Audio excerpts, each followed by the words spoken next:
All of the political violence, it's all around us. Violence, violence, violence. And it's all because of politics. It's all about differences of opinions and also your skin color, where you were born, possibly, and also where you go to school, where you live, or who your parents were or are. But all of this violence, people are shooting each other. People are shooting at each other. Look, and I'm not talking about random school shootings or churches getting shot up, shootings at supermarkets, community centers, entertainment festivals. I'm talking about old-fashioned political violence.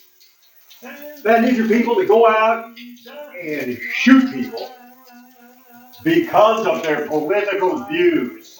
And look, I'm not saying that every single one of these shooters, not that it matters, is all politically motivated or that they have it all together upstairs, so to speak, in their mental faculties.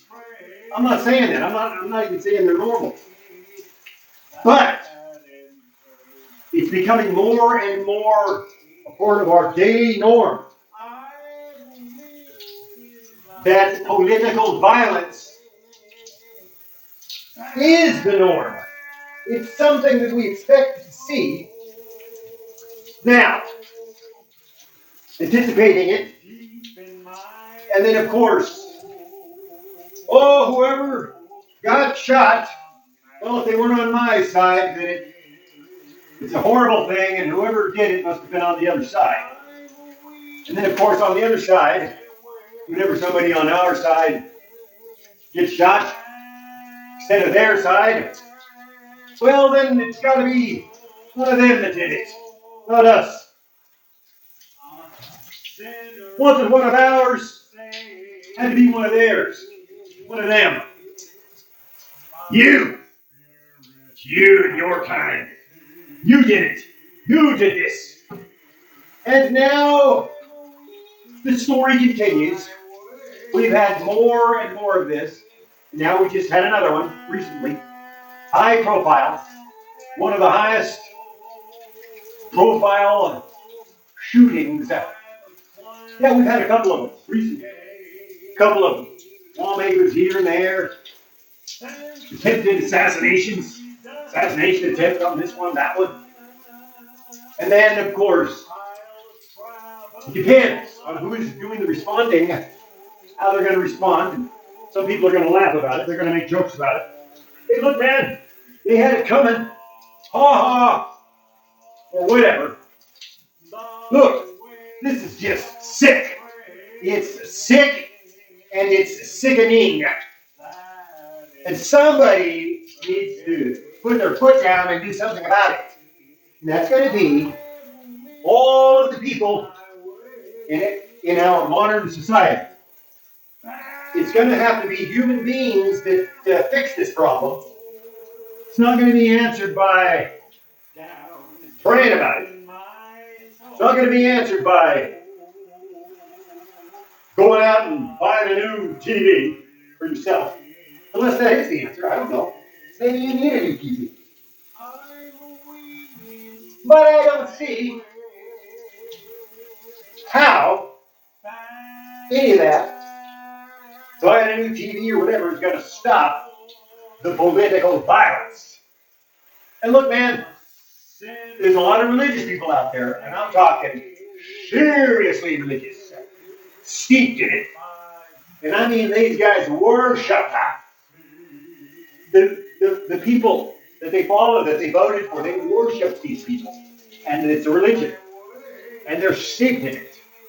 It's a religion that is based in fear and a hatred for anyone that is different from them, or me, or you. If you are on the opposite side to me, well, then you can go to hell and let me help you get there. Even though I might not pull the trigger, I still approve. And when it happens to someone that I don't approve of, well, hey, maybe I might pull the trigger. Such as in these higher profile cases, international waters, governments are shooting out of the sky planes, blowing up boats, killing, assassinating political opponents, all in the name of God, all in the name of the Holy Book. Yeah, I know. This is all repeated information, and this is all happening right before our eyes. But it doesn't mean that we need to sit still and not do anything. Like, one thing we can do is, of course, vote. That's the other V word. We're not just talking about violence. We're talking about doing something about it. Now, let's say that voting doesn't work. Well, let's say you voted for something or someone, and they either got elected or were not elected. But in either case, let's say they were elected and they didn't do what you voted for the reason they didn't do what you wanted them to do, which was the reason you voted for them. So, what now? Well, I'll tell you what now. Back to the drawing board. There's always the next election. And the day we stop believing in democracy is the day we lose it. Yeah, that's a quote from, or rather I'm quoting Queen Jamila from Star Wars Episode 2. And in this movie, written and directed by George Lucas, written by George Lucas and Jonathan Hale, directed by George Lucas, producer Rick McCallum, executive producer George Lucas. Attack of the Clones. And now we see many people that do not believe in a democracy. And we're starting to lose it. There has to be an agreement between the members of society, the citizens, all of them, that things ain't going to go your way sometimes. But you got to keep believing it, having faith. But if you don't, well, then you have fear. And that's fine. You can be pragmatic without being cynical. You can be wary without being full of fear. You can disagree with another person without hating that other person for the disagreement with you or for their way of thinking that is different from your way of thinking. And so what does all of this mean in the long run? It means we cannot give up. The day we stop believing in democracy is the day we lose it. And that is just the way it is. And then, of course, to quote another character in response to that statement by Queen Jamila, the day we stop believing in democracy is the day we lose it. And then, of course, Senator Padme Amidala, in this same scene in the movie, Attack of the Clones, says, in response to that, replies, let's hope that day never occurs. Let's hope that day never comes. Somewhat of a paraphrase, but you get the idea. We hope that day never comes, but it's coming. And it's here. And what are we now to do? Well, we must keep on believing in democracy. If we do not, then we have lost already. You got to have some faith, even with no evidence. And of course, that is what faith is, based on no evidence other than what your heart is telling you. And then, of course, it's what you hope for. And it gives you the reality of the thing that you are hoping for. The substance of things hoped for. The evidence of things not seen. And so that's why you cast, and that's why I cast my ballot.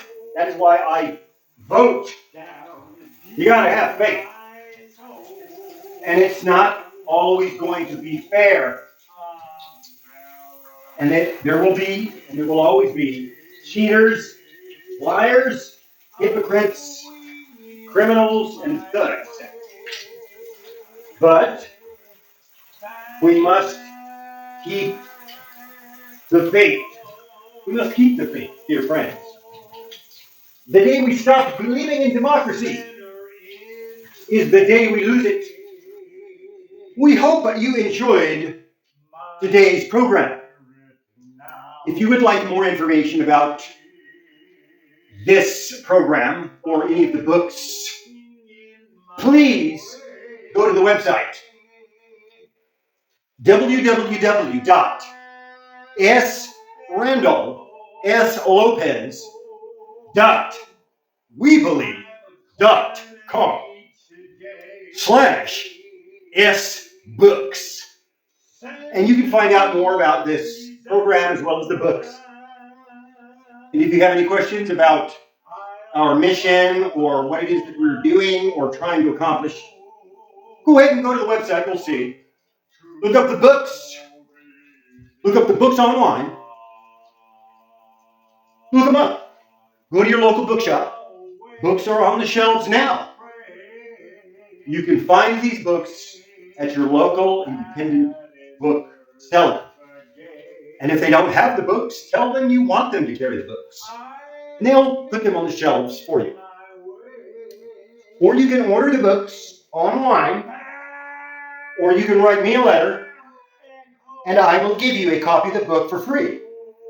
Just send me an email. Include in the email why you want the books. And then tell me a little bit about how you came to learn about the books. Maybe it was through this program, and maybe it was through some other voice. But nonetheless, we're all in this together, dear friends.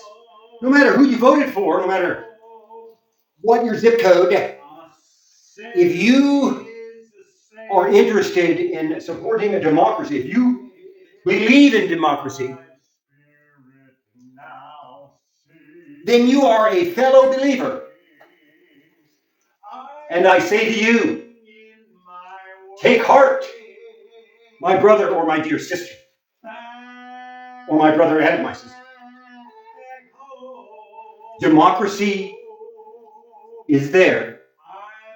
It is a process. It is a work that is never ending. As Ralph Nader said, the only place where democracy comes before work is in the dictionary. And so I will leave you with that thought, dear friends. Until we meet again, have a great rest of your day. Have a wonderful day. And I will leave you with these words from the wise and powerful Jedi, Qui-gon Jinn. And of course, this is from the movie The Phantom Menace, Star Wars Episode 1. An all-time epic masterpiece. Yeah.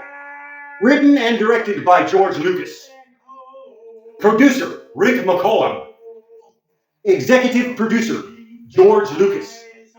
An all-time epic masterpiece. And I will leave you now with these wise and powerful words from the wise and powerful Jedi, Qui-Gon Jinn. Remember, your focus determines your reality. And may the Force be with us. My spirit now sings. I'm winging my way back home. I'm climbing each day. Since Jesus is mine, I'll travel the road to glory divine. The way is called straight that enters the gate. I'm winging my way back home.